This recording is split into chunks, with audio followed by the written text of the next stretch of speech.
ওদের বাবা মারা গেছে, আমি সত্যি তাদের প্রতি অবশ্যই সমবেদনা জানাচ্ছি, কিন্তু আশেপাশে আরো ক্রিটিক্যাল পেশেন্ট ছিল, তারা এটা চিন্তা করেনি। ডাক্তাররা ঈশ্বর না, ডাক্তার হচ্ছে মানুষের সেবা দেওয়ার সেবার প্রশাসনের মধ্যে ডাক্তারি পেশা হচ্ছে একটা মব জাস্টিস এটাকে বলে না, আসলে এটা ইনজাস্টিস, এটা কেওস, এটা ভায়োলেন্স আছে। এই যে ইমার্জেন্সি প্রসিজারটা তিনি করলেন সেটাই নাকি তার রিজন ছিল রোগীর মারা যাওয়া।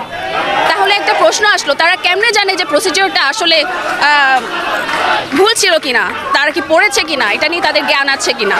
কোনো জিনিস যখন আসলে ওটা লেজিট কিনা বা আমাদের আসলে জ্ঞান থাকা দরকার। তারা কেউ যখন এরকম দাবি তুলবে যে এটা ভুল চিকিৎসা মারা গেছে, নেক্সট টাইম থেকে এটা হওয়া দরকার যে তারা প্রমাণ সহ এবং সঠিক জ্ঞান সহ একজন কনসালটেন্ট সহ যখন প্রকাশ করবে তখন এই জিনিসটা যেন আমলে নেওয়া হয়, এর আগে যেন তাদেরকে আইনের আওতায় আনা হয়। এই যে একটা কার্ডিয়াক ইউনিট, এখানে আরও অনেক কার্ডিয়াক পেশেন্ট ছিল করোনারি ইউনিটে, তো এই পেশেন্টগুলোর কথা তো ওই পেশেন্টটা চিন্তা করেনি। ওদের বাবা মারা গেছে, আমি সত্যি তাদের প্রতি অবশ্যই সমবেদনা জানাচ্ছি, কিন্তু আশেপাশে আরও ক্রিটিক্যাল পেশেন্ট ছিল, তারা এটা চিন্তা করেনি। তার সবাই মিলে একসাথে রেড করেছে, এছাড়াও ইনস্ট্রুমেন্টগুলো ভেঙেছে যা হচ্ছে ওই পেশেন্টগুলোকে ট্রিট করার জন্য ইউজ করা হয়। তাহলে কোনভাবে এটা জাস্টিফাইড হয় এভাবে একসাথে রেড করা? মব জাস্টিস এটাকে বলে না, আসলে এটা ইনজাস্টিস, এটা কেওস, এটা ভায়োলেন্স।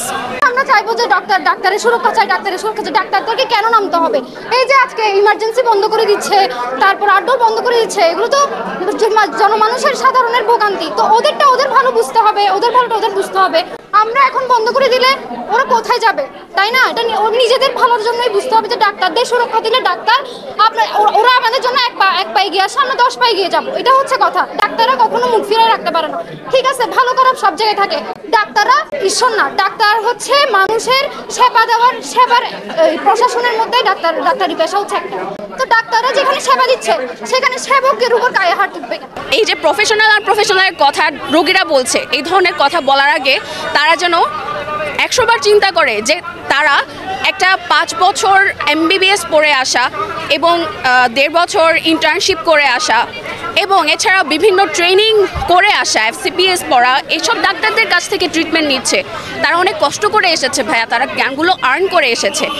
জ্ঞানগুলো আর্ন করতে না পারলে তার পরীক্ষাও পাস করে না।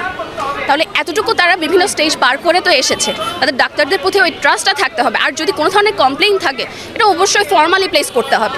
বিভিন্ন প্রসিজার আছে, আইনের আওতায় আনা হচ্ছে কিনা, যদি আনা না হয় তখন অবশ্যই প্রতিবাদ করতে হবে।